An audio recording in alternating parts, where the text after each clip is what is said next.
Well, welcome, and thanks for having us down here in Melbourne. We're Paul and Katie. We've got our little one Jasper, who's not so little anymore. There he is, give us a wave. He's 8, aka Jasperoo. And we have now been travelling Australia for 5.5 years full time.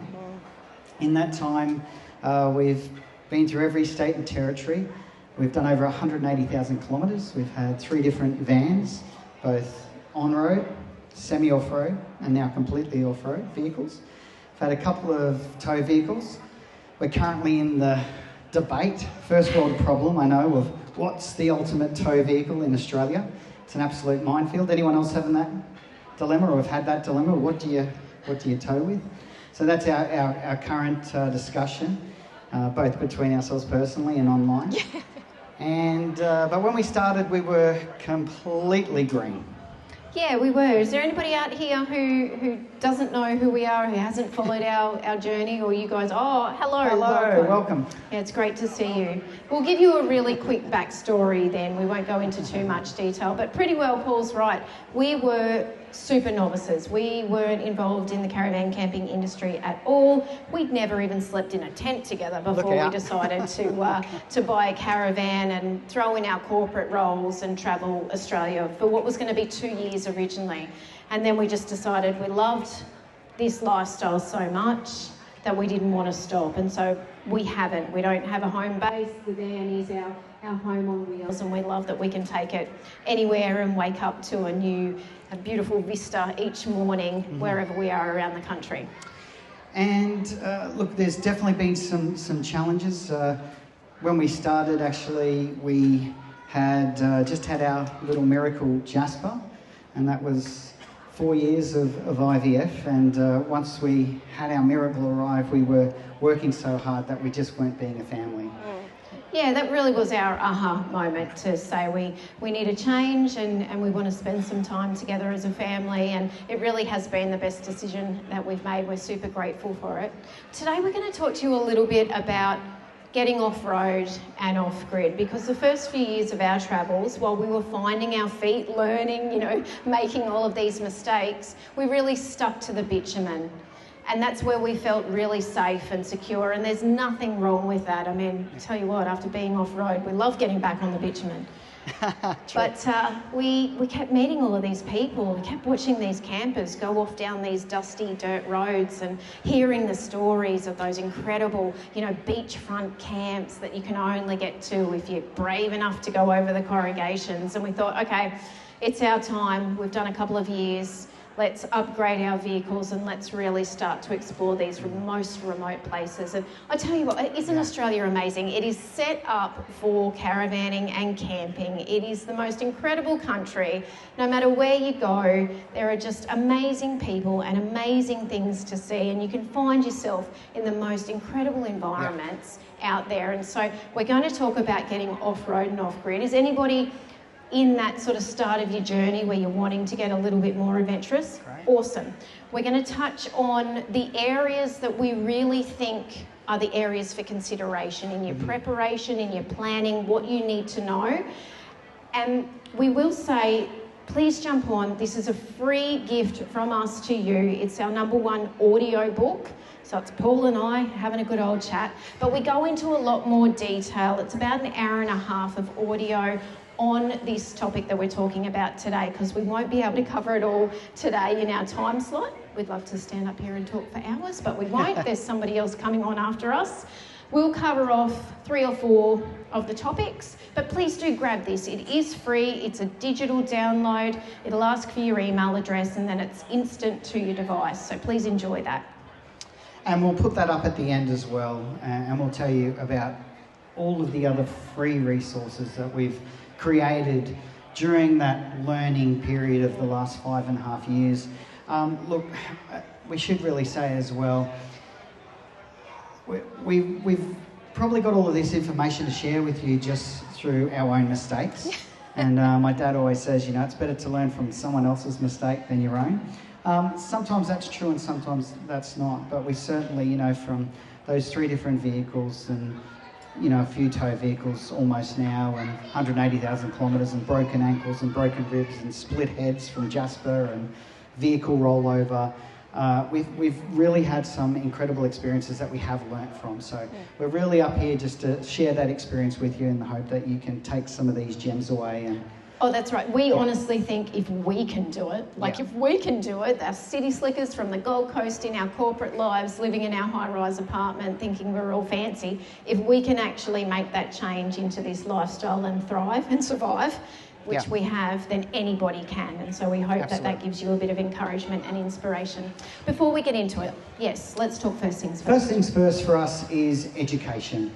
And we encourage you to take notes, but everything that we are covering off here is in that free audio book. So if you want to sit back and relax and just listen in, you can, but take notes if you like.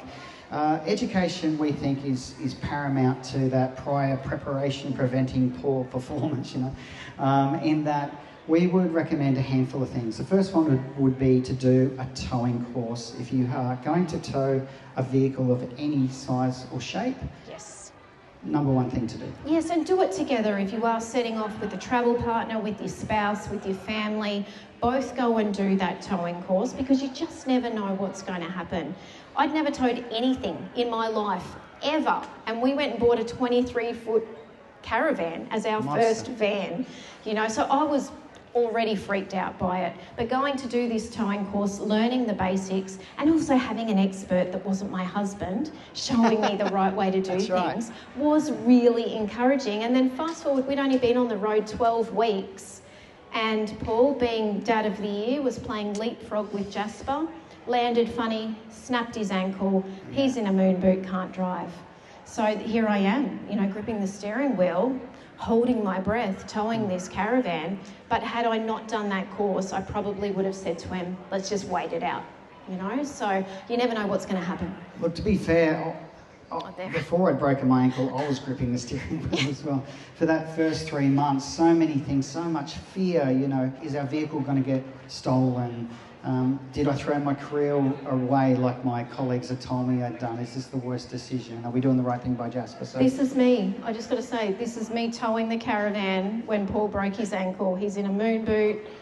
Jasper looking relaxed in the back. I don't know how. I'm holding on for life. I was holding on for life. Anyways, here we go. So a towing course definitely is a must. A four-wheel drive course, we would say, even if you're not planning on being a hardcore four-wheel driver, and we are certainly not hardcore four-wheel drivers. In fact, we learn something new four-wheel driving every day. Yeah, that was not us. Go and do a four-wheel driving course. You'll learn the basics. You'll understand how your vehicle performs on different road surfaces. You'll understand what you need to do if you want to get down on the beach, drive on the sand, drive in the mud, how to self-recover. So go and do one of those as well. And then, of course, go and do a first aid course. And if you've got kids or grandkids you're travelling with, get them involved as well. It is such valuable information. In fact, we'd say that across every element of travelling, get your kids involved as much as possible, whether it's through the planning, whether it's through the learning, whether it's through the setting up and packing down of camp. It's so liberating and awesome for them to be able to get hands-on. Now, just a quick mention, we have got a product. It's a digital product. It's being launched in about 2 months' time, maybe a little bit sooner. It is called RV First Aid. It is the bringing together of 10 industry experts that cover off not only first aid, but also weights and towing masterclass, four-wheel drive self-recovery, sand masterclass on beach driving, towing. Pet first aid, keeping kids safe at camp, everything that you could think of to do with this industry. We've found the experts, we've created over 10 hours of content. It's all going to be bundled together in an online course that you can access and have with you at all times. And we really do think it's a game changer for the industry to have everything in one spot. So please do watch that space. If you've shared your email address with us to access that free audio book, we will keep you updated. We'll let you know as that product is launching and have special discounts for you guys as well. Fantastic. We got to go to the Cape about a year and a half ago now with Tony Davies, four-wheel drive instructor. He's done 100 different tag-alongs through his time. And we went with 10 other vehicles. We were the only ones who were towing our 21-foot off-road van up to the Cape. It was incredible. What an experience. We were so worried about tackling this. Has anybody got Cape York on their bucket list? Yeah, Yes. awesome. We never did. I was like, I don't need to go and do the Cape. You know, you see on YouTube, it's scary, people break things. I was like, no thanks, not for me. It was amazing, wasn't it? It was. I broke my ribs the day before we left, and I felt every corrugation. I have to say, though, the other 8 vehicles that were with us were all retired couples. And this was like a pharmacy on wheels. These guys had more drugs than you can believe. Every morning it's like, hey, you feeling poor? At the end of the day, they're like, you know, did you want some? I've got some of this. Mine are better. Yeah, it's so funny. You'd hop out of the car and then it'd just, you know, like the watch salesman, everybody would just open their jacket and have all of these drugs ready to give him. I was well looked after and I was very comfortable. So Yes, that was good. yes, you were. Look, getting back to education, the other thing that we would say, if you are towing, definitely go and get your setup weighed. There's mobile weights and towing specialists all around the country now, and it's so important. You know, you need to know that you're legal, that you're within your vehicle's safe limits to keep yourself and your family and others on the road safe, and also for your insurance as well. And what I found is when we went and did that, the education again on, you know, what do those acronyms mean? What are the compliance areas? How do I move weight around my setup so that it changes the distribution and makes me more compliant? So it really is money worth spent. Yeah, look, there's basically 6 compliance ratings. There's 3 for your vehicle and tow vehicle and 3 for your caravan. You might have heard the previous speaker talk on some of the tow education, but the Queensland Transport Authority and the Caravan Industry of Queensland got together with these guys and they went out to Outback Queensland last year and they weighed 1,100 vehicles in combination. That's tow vehicles with their vans, and 53% of them were overweight on one of those compliances.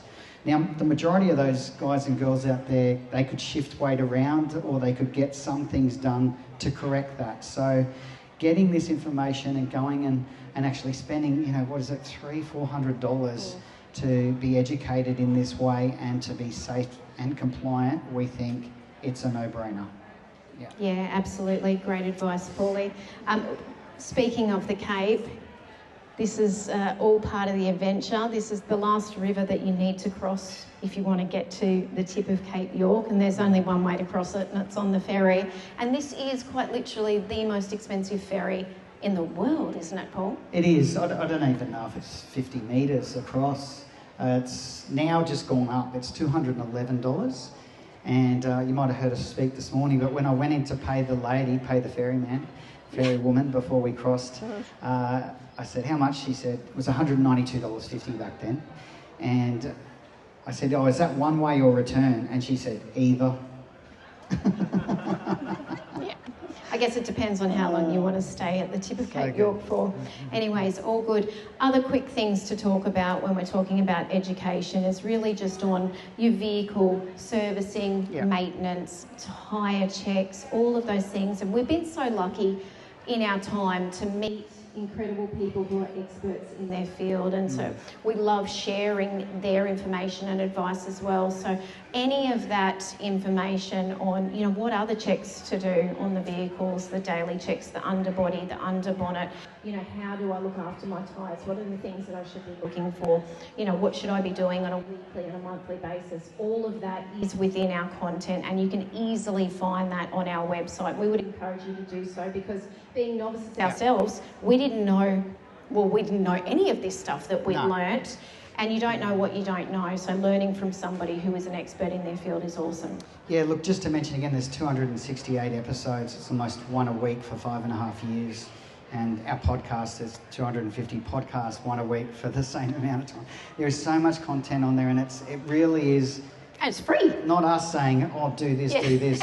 We've spoken, seek out these experts to Yeah. ask them, what do we do? So it's all there and it's free, so it's so good. Yeah, so as we mentioned, let's get into it, Paul. There are 7 areas that we've narrowed it down to for real consideration when you are going off-road and you want to be off-grid. We'll get through, well, depending on how long we talk, 3 or 4 of these this afternoon, and then you can get all of that extra detail in that audio book. But the first one, probably the most important, is water. Yeah, this is one of our absolute unexpected now favourite locations. It's Palm Creek. It's out on the Fink River. Palm Valley. Palm Valley, sorry. Yeah. Out on the Fink River, out there, just before the West Max. You come off the Morini Loop. Has anyone ever done that? You survived? Did your van survive? Oh, you said you yes had and you said different. no. Yes, there was a nod and a no in that response then. It's AKA the Caravan Killer, the Morini Loop. Breathtaking. Some of the most sensational country anywhere around colours. Australia. Yeah, absolutely beautiful. Yeah. All right, let's talk about water, Paulie. Of course, not all water is made equal, particularly when you start to get off the coast. I mean, you can travel up and down the east coast and many parts of the west coast and have access to town water, no problem at all. And, you know, we probably all take it a little bit for granted, don't we, when you can just pop the tap on the mains outlet of your RV and off you go and you don't have to think about your water again. But when you're heading inland, remote, regional areas and you want to be off-grid, water is an absolute consideration. Fantastic. Now, there's some, I think, ideas that we'll share with you based on what we do and what we've learned, as we mentioned. One of them is that we currently have 3 separate tanks. They're 3 poly tanks. One of them is completely dedicated to drinking water. Now, whether you have that many tanks or you have jerry cans, try and allocate dedicated water bladders or tanks to drinking only. And the reason why you do that is so that you're not cross-contaminating with this water. In our van, as I said, 3 80-litre poly tanks, so 2 for general use. If we need to, we can still flick a switch and make that drinking water available for general use. But it also helps with filtering in and out. A lot of people in the industry will say, filter your water into the van and then filter it out just before the tap and after the pump. Hello, you guys. So good to see you. And but I would say, maybe just filter the drinking. It takes a lot longer. If you've got really good filters and they're like half micron, you're going to take for hours, and everyone at the fill point's going to be going, come on, mate, move on, you know. So maybe filter the water that you're going to drink primarily. That's great advice. One thing we will say is that in all of our travels around Oz, we've never been stuck finding water. And if you use an app like Wikicamps, you know, you can set your filters to find where your water fill stations are.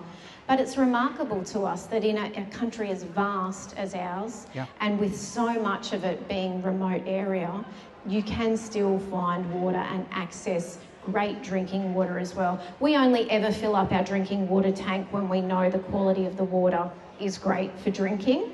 So we're filling our other tanks more regularly. But then we also have jerry cans, as you can see on the screens here. We use a ProQuip. They're a great Aussie-made product. We don't work with them at all, but we absolutely love spruiking them because of how good quality those jerry cans are. And we can use those if we need to leave the van and go off and get additional water. And we often do that because many of these places, look at this, it is sensational. This is a sheep station in Barcaldine, in outback Queensland. You get here, you never want to go back to civilization. Well, at least we don't anyway. So to be able to then go off and get more water to come back and be able to fill our van tanks is just the best. And so ProQuip is great for that, or having a water bladder or any other water fill container. Look, the ProQuip jerry cans, they're probably twice as much as some of the really cheap models. I think they're like $44 for a jerry can. It's 22 litres, they're dark green, there's no light pollution. You can store water safely for 6 months in these things. They're reliable, they won't break.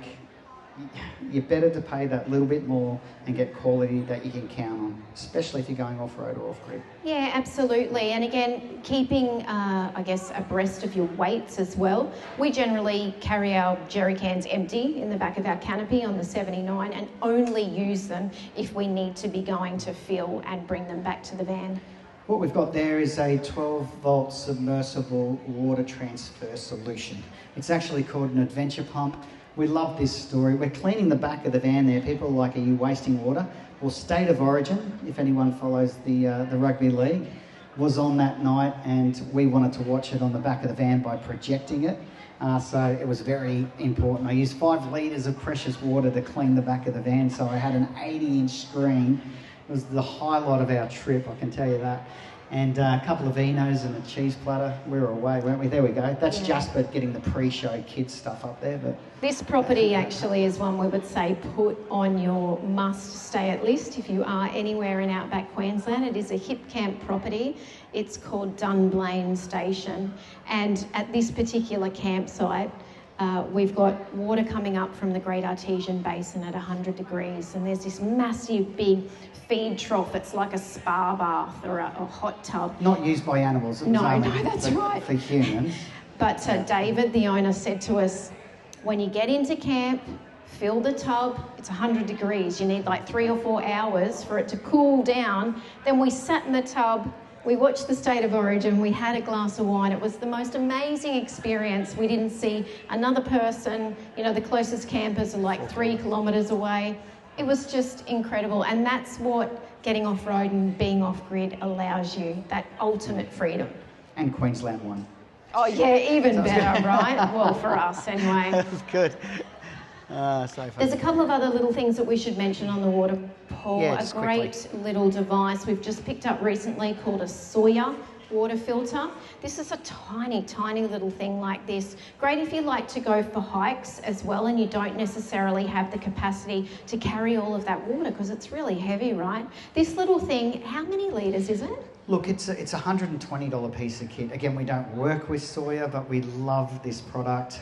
Because it weighs, I think, 265 grams. It can filter 450,000 litres of water in its lifetime, which will outlast you, I'm sure, and me, you know. So it's an amazing piece of kit.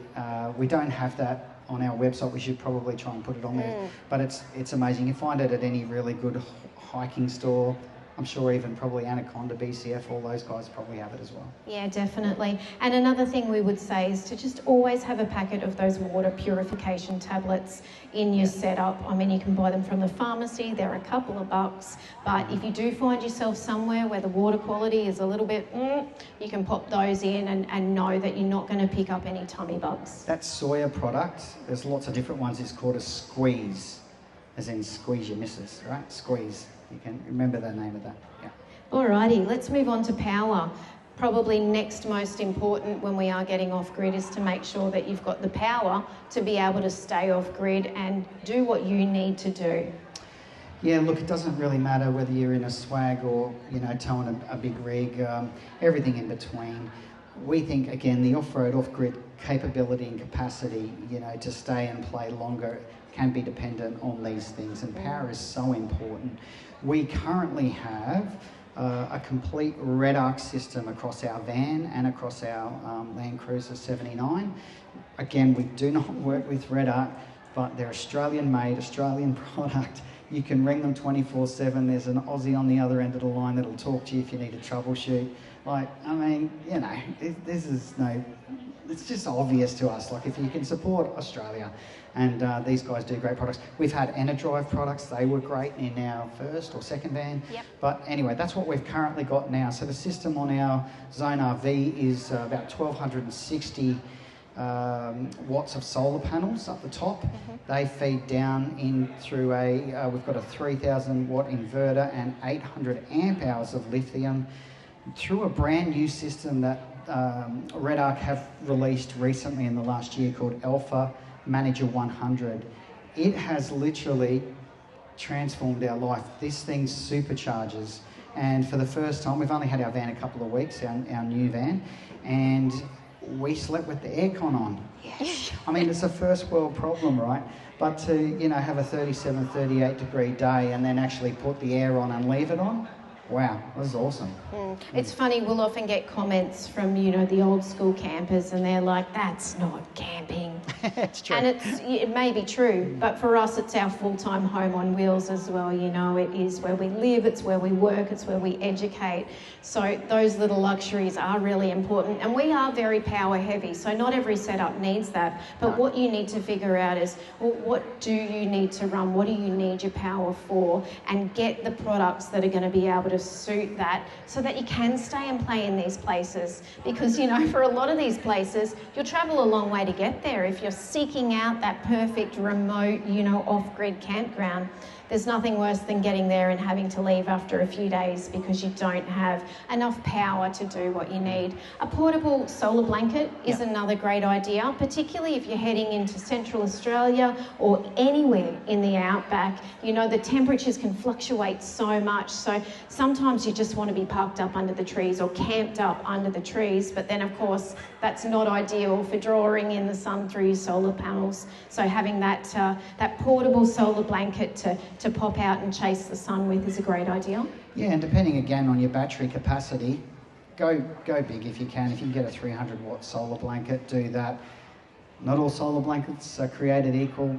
Unfortunately, the ones that are better are probably the ones that cost more when it comes to solar. So yeah, panels. So yeah, so check that out. But Red Arc do great kit there as well. Look this at is a special place, Katie. It's like our Great Artesian Basin tour of Australia. We love finding these places that, you know, these artesian waters come up, and this was our journey in to this property. They frequently close because of the rains that they get out there, and it's Charlotte Plains. Has anybody stayed at Charlotte Plains out near Cunnamulla? Good, Jasper. Again, it's a southwest Queensland property. We'd say put it on your list. But they have the artesian waters that flow, and you can sit in a bathtub at any time of the day or night and soak your troubles away. Incredible spot, and there's so much of this out there in central Queensland and beyond. Absolutely love it. A couple of other things involving power would be fuel as a power source. We run a diesel heater. We now have a diesel hot water system. Our vehicle is diesel, so I've kind of got these other two 10-litre, you know, jerry cans or tanks that fill both those systems. So I've got a little bit of a backup plan if I did run out of fuel. We do have a long-range fuel tank. I think it's now 187 litres. It's an ARB Frontier. Again, don't work with ARB, but that's what we have, and it's awesome. Well, it's awesome in that we can put 187 litres of diesel in there. It's not awesome when we have to go and pay for the 187 litres of diesel, particularly in some of these remote areas. Look, our rule would be, once you get to halfway, make sure you know where the next fuel tank is. We've only made that mistake once, and it was due to a fatality up there on the highway north of Gympie on the Bruce Highway. And I just missed it because it was quite hectic, and we got down the road, and next minute the light's on. I was like, you're kidding. But we do carry a 20-litre jerry can as well, diesel jerry can. That's a ProQuip product as well. But yeah, have a think about that. We've never had a problem with fuel. I think once we maybe got a little bit of bad fuel just before Three-Ways up in the Northern Territory. The only problem with fuel is the cost. But you've got to get over it really quickly. I think the most we've paid was $3.30 a litre for diesel last year out there at Curtin Springs, which is right before the Ayers Rock Resort or Uluru Katajuda. So yeah, that hurts, but it is what it is. It is what it is. You get over it really quickly when you realise, well, we can't go anywhere if we don't put it in the tank. So, you know, it changes and it fluctuates, but we definitely need it to keep travelling. Something we should mention while we're talking about fuel, and it's not related to power at all, but is always carry spare cash. We have learned this mistake so many damn times, it's ridiculous. But having a stash of cash, particularly when you're out in these areas, because if the Wi-Fi is down, you're like everybody else waiting at the fuel station for that Wi-Fi to get fixed because you can't pay for your fuel. You know, or we've been stuck in the middle of Tassie, you know, and we were camping at this beautiful place. Is it Derwent Bridge? The Derwent Bridge Hotel? Yeah, anyone been there? It's free if you go into the pub, Tassie. right? Amazing. amazing. That's all that's there, but it is in the heart of the wilderness of Tassie. Yeah, we Beautiful. pulled up, we were headed back from the west coast on our way to Hobart to restock our grocery supplies. We thought, we'll camp here tonight, it's free, we'll go and support them, have a meal at the pub. Their Wi-Fi was down. And like, sorry guys, it's cash only. We didn't have a note on us. So then we're in the car, under the mats, you know, down between the seats. We broke into Jasper's piggy bank. We came up with $13 something. We did, and we ordered chips, which is obviously the most nutritional thing your kid asks for, don't they? They all want hot chips, and we bought a glass of wine. And that was dinner. We shared a glass of wine, Jasper had a bowl of chips, and then we went into Hobart the next day and got some cash out when we did our groceries. We now carry, everyone asks us, we have $300 in the 79 and we have $300 in the Caravan. Probably shouldn't tell everyone that, but that's exactly what we do. And I'm sure that whether we were away from each other, that'd get us out of trouble anyway. Yeah, absolutely. Okay, let's move on to communications, Paulie. I love that photo. That's up there in Rockhampton Discovery Park, just recently before we came back down from being out west for the last 18 months. Yeah. And we're trying to get this photo, and you set this photo up, it's got to be a candid shot, right? Like you just, at camp. And Jasper's had like 6 marshmallows by here. Yeah, because you have to take photo after photo after photo to get the perfect one. So he was peeking, like that is actually his face in the moment. Yeah, and then we ran him around the caravan park for like an hour. Yeah, exactly. All right, communications. We're going to talk about essential gear. If you caught our chat over there this morning on the Let's Start Caravan Camping stage, we touched on some of this gear. We'll go into a little bit more depth in what we think are absolute must-haves for anybody thinking about travelling, whether you are going remote or off-grid or not. And the first one would be UHF radios. And it's hard to believe, Paul, but we travelled for the first couple of years without a UHF radio because we didn't know we needed one. Yeah, you don't know what you don't know, and now we'd say it's the most essential piece of kit. We do have a few. We have one that is hardwired in. We're currently using GME products, again, another Australian-made, Australian-owned company. Reliable, you can count on it. We don't work with them. I'm interrupting. This is the Marini loop. We were talking about this before, the Caravan Killer. It's the loop from Kings Canyon through Aboriginal land, and it spits you out just, south of Alice Springs. Yeah, southwest, yeah. Stunning, just the colours, no filter necessary. Katie, the night before, we had a glass of wine at we have a glass of wine a lot, at the Kings Canyon Resort, and I said to her, are you up for the challenge? It's the Caravan Killer, can you do it? He got me in a moment of weakness, that's okay, all I'm going to say. Yep, I'm doing it. Yes, I can do it. And then the next morning, this couple rolled up and I said, how are you? And they said, yeah, we watched your show. We've been, watching since the beginning. And I said, how's your travels? They said, we've just done the Marini Loop and we've killed our van, literally. The fridge door's off, the shower door's broken, the microwave's fallen out and cracked the stove head, the drawer, And I was just like, oh my God, it just felt terrible for these people. Anyways, Kate was then panicked because he just said it's the worst road we've ever been on. And then we said to him, what were your tyre pressures? And he said, they're 45 PSI. I haven't changed them. And he said, I've watched that much stuff. I think I was just nervous and overwhelmed. And, first thing, last thing, he just neglected to do it or think about it. And that is your first line of defence, and this is from us being complete novices, but now doing these tours and this training and doing the four-wheel drive stuff and speaking to guys about tyre pressures, you get your tyre pressures right, you'll be fine. Like, honestly, it will be most of your problems solved. Yeah. Yeah, that's great advice, Paulie. And suspension is another area that we would say, don't skimp if you're going to focus on, main things to spend your money on. Suspension is great as well. Okay, getting back to the gear, UHF radio is super duper important. Teach your kids, if you're travelling with kids or grandkids, how to use the UHF radio. We know that if something happened and Paul and I weren't able to actually pick up a UHF radio, Jasper would be able to call for help. He knows the emergency channels, so great advice there. Something else that we would say, another little piece of kit that you hope you never use, but it's well worth the money, is a personal locator beacon. Okay, a little satellite device. There are so many places around this country. Charlotte Plains is a perfect example. Southwest Queensland, It's 40 minutes from Cunnamulla, so it's not like it's in the middle of nowhere. There is no phone reception at all, Telstra or Optus. So you'll find these places everywhere, and particularly once you are out in the really remote areas of Australia. You want to have a device that can connect you to somebody if you need help, and the little personal locator beacons are great.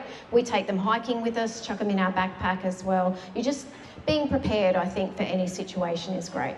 Yeah, GME do a great one there. Yeah, absolutely. Starlink is another game changer for us, particularly, you know, Yep. we live on the road full time, we work on the road, we teach on the road. We want to have that access to unlimited internet for various reasons. Jasper, of course, loves it because he gets to stream all of his Netflix and Disney apps. But we've also used Starlink many times to get ourselves out of a pickle. So as far as a device for safety and security, we rave about it all the time. We've had moments where we've needed to put the dish up to FaceTime with our mechanic because we're in the middle of nowhere, we don't have any mobile phone service, and something's happened with the vehicle. And Paul's awesome, he's a great editor and he's a great driver. He's not very mechanically minded, are you, Dale? No, that's right. But, you know, being able to contact your mechanic by using Starlink in the middle of nowhere, amazing, gets us out of trouble, and was able to, in effect, limp us back to get that sorted. I think I told that story this morning there. But the Starlink, and when you say teach, what we mean is that Jasper's homeschooled or road schooled, and to be able to access all of those learning, curriculum links, seamless. It's just a game changer, absolutely. Staying connected too to friends and family. You know, we meet a lot of people who say we'd love to do what you guys do, but we're just not sure about leaving our family and our friends behind. Like, how do we stay connected? And we stay connected every day. There's not a day goes by that we don't talk to Granny and Granddad, you know, no matter where we are, and we can do that because we've got access to Starlink. The good thing about your family and friends actually is that they like you better. Okay, let's talk about waste. Do we have time for waste? Yes, we do. We can Okay. talk about waste. There's obviously general waste and then human waste. We get asked a lot about composting toilets and what we think, so we'll cover that off. But here is just this last season actually in Litchfield National Park. Of course, you do have to get a drone permit. We get asked that all the time, and in many cases you have to pay for them and months in advance to be able to film in some of these locations. But this place is remarkable. It is the best reward for least effort. Has anybody travelled to Litchfield? Up there in the Northern Territory? Yeah, amazing, isn't it? Park It is your car beautiful. and then you walk 300 metres. Kakadu is remarkable. I think Australia's, well, it's the second largest national park. There's a new one now. But you go to Kakadu and it takes you 4 or 5 hours to drive there. Then you've got to camp and then drive another hour and a half, and then you've got to walk 9 kilometres, you know. Whereas Litchfield, you just rock up and boom, it's like, wow, you know. It's waterfalls much quicker. everywhere. Yeah. It's so good. It is beautiful. The whole of Litchfield National Park is a no rubbish collection zone. So what you have, what you take in, you have to pack out with you. And so a lot of areas around the country are like this. And it's a consideration that's one easy not to even think about before you're going. But how are you going to manage your rubbish, particularly if you're going for extended periods of time? And why wouldn't you? You know, when it looks like this, you want to just be there forever. So where do you store your rubbish? You know, you can't just put it outside because the wildlife will just think you're the hottest thing in town and tell them, well, they're wildlife mates, and then it'll just be a disaster. So you need somewhere to store your rubbish. You need to be able to manage how much rubbish you're creating. I mean, everything these days is in plastic, and then that's packaged in more plastic, and you know, it's just crazy. So there's lots of considerations there. We run wheel bags, which are fantastic. We've got an MSA wheel bag on the back of the 79, and that's like 55 litres, It's 55 litres. These guys, again, family business from the Gold Coast, Australian. Love supporting them. We are partnered with MSA. They have simple storage solutions from lockable drawers to drop-down fridge slides, towing mirrors, canvas seat covers, accessories. Their gear is built to last beyond your adventure. It is a phenomenal kit, and so we very proudly are partnered as their ambassadors. Yeah, so we you love can their check gear. those guys out as well through our website if you want to see what they've got. But those wheel bags are great. You know, they hold a lot of rubbish. So we, you know, squish it down in there, and then obviously we dispose of that responsibly. either we're going for a day trip, so we know we're going into town, we can find somewhere where we can drop that rubbish off, or we'll hold on to it until we move on to the next place. But be prepared to hold on to it, and if you see a bin that's full, don't drop it beside it. We see that all around the country, and it's just crazy because it ends up everywhere. So unfortunately, you're just going to have to carry it with you, but don't put it next to a full bin because it could be 2 weeks before that's even attended to. Here at Litchfield, something that's amazing is Litchfield Safari Camp. It is now owned and operated. Well, they've become dear friends, but that's just from us staying there a number of times. But they have like a petting sort of zoo there, so they'll take your food scraps, and that's normally the stuff that smells. So that's awesome. So you can do that, stay there. They're right in the centre of Litchfield. They're on a private property that borders Litchfield. So it's a really cool setup. And then their gate basically is the gateway to the national park. So great spot. Lots of farm stays around the country now will encourage you to compost your food scraps, and it's amazing how much that saves you on your rubbish as well if you've got the ability to be able to do that. Yeah, I know, isn't that just beautiful? Rainbow Falls, just incredible. Their campground's basically opposite that. Yeah, it is. Yeah, it is. This is their campground here at Litchfield Safari Camp. So another side of the waste, obviously, is the waste that you create as people on the road.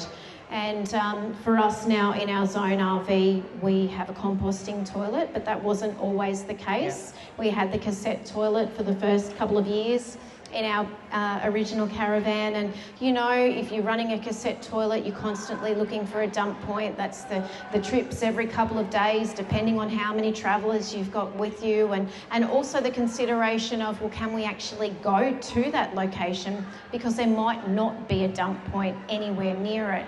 So with the composting toilet now, we love it. It's one of my favourite topics to talk about, because it really has changed how we travel and where we can travel to.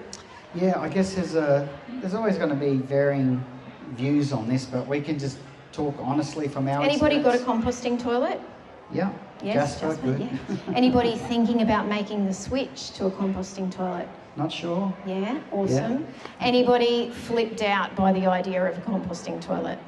Yeah, okay. Yeah, it's a bit confronting. I likened it a little bit to bringing home a new baby, which sounds weird, but you know, you bring home this baby from the hospital, you don't have a manual, they just sort of say good luck, and then you're like 6 weeks of, oh my God, what do we do here? And then all of a sudden it clicks. It's the same thing switching from a cassette to a composting toilet. They just kind of give you the toilet and this core peat brick and say good luck. And you know, it takes a couple of months to really get it right for your number of bodies that are using it. And then it's mainly amazing. The moisture consistency, I think. And with our first toilet was a Nature's Head in our previous van. Look, and now we've got an Ogo. An Ogo. No smell. It smells like earth. It's like soil. And that we're not, we don't work with them. No. We're just telling you the truth. We should be ambassadors for them, because we like fly the composting toilet flag. I changed the cassette toilet every 2 or 3 days for 3 years. And I can tell you now, it's the best thing we ever did was change to a compost Well, toilet. you love it, because you said to me when we upgraded to the zone and we had the composting toilet by default, it was like, righto, I've done my time, you're up.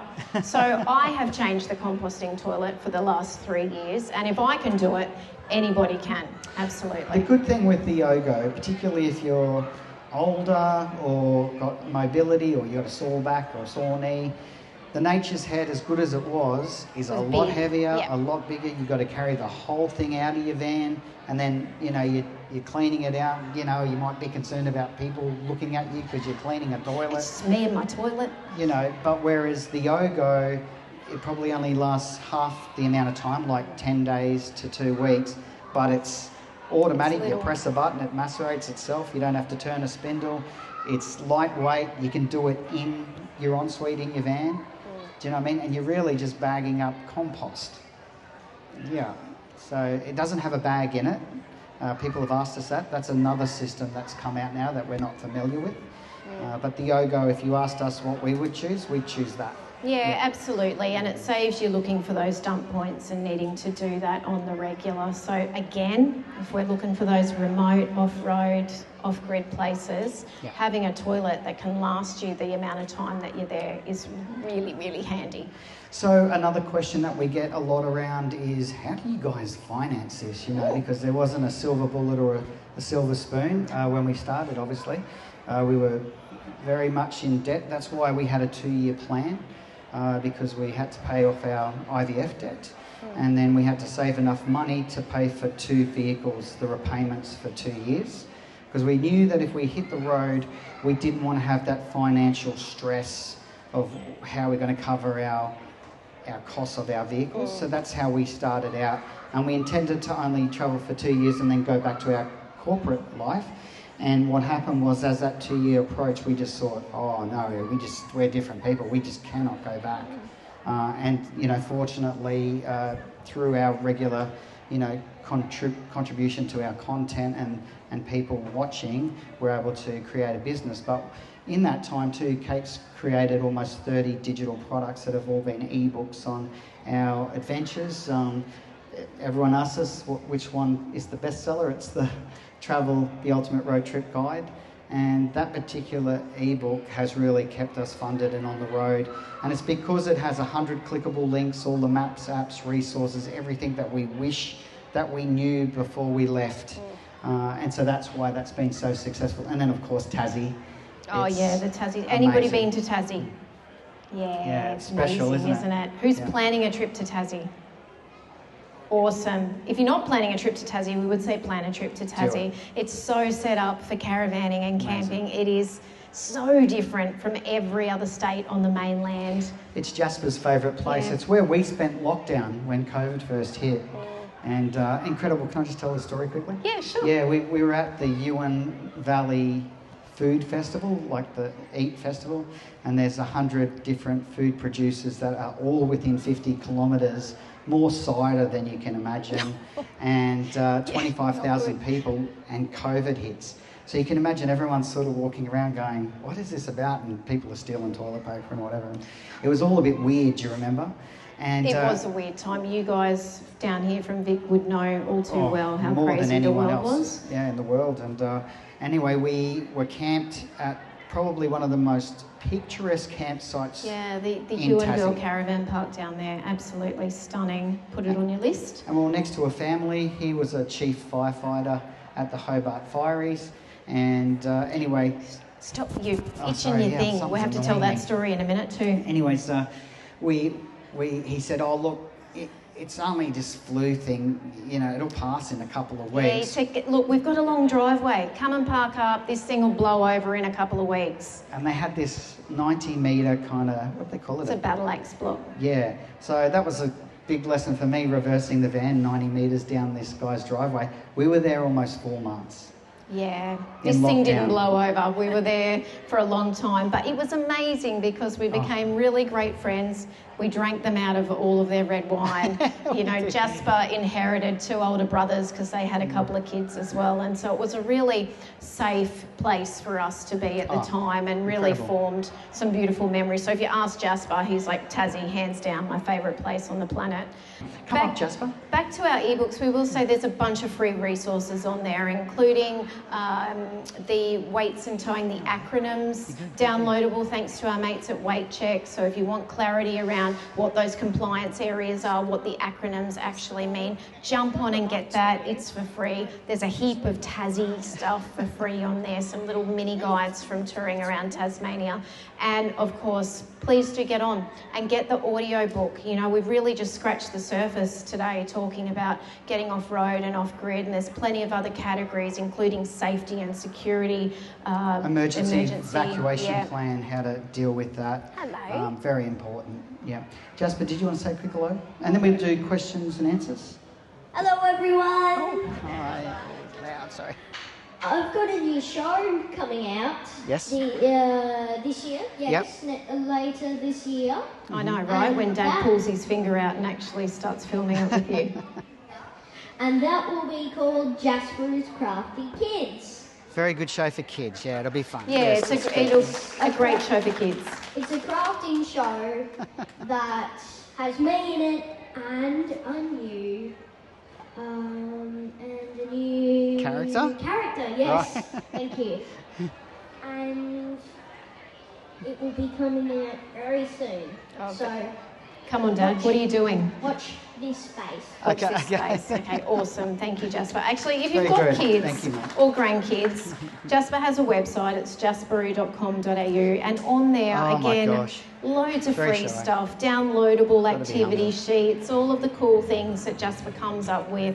So please do get on and make use of those as well. for Yeah, thank us. you so much. We really appreciate that you've let us come up here and have a chat. But we encourage you to, just chase your dream down and just go for it and enjoy Australia. You know, it's just the world's best backyard. Yeah, and be encouraged, because if we can do it, you absolutely can. Anyone can. Thank you, guys. Awesome. Thank you. Thanks, honey. We'll leave that one there.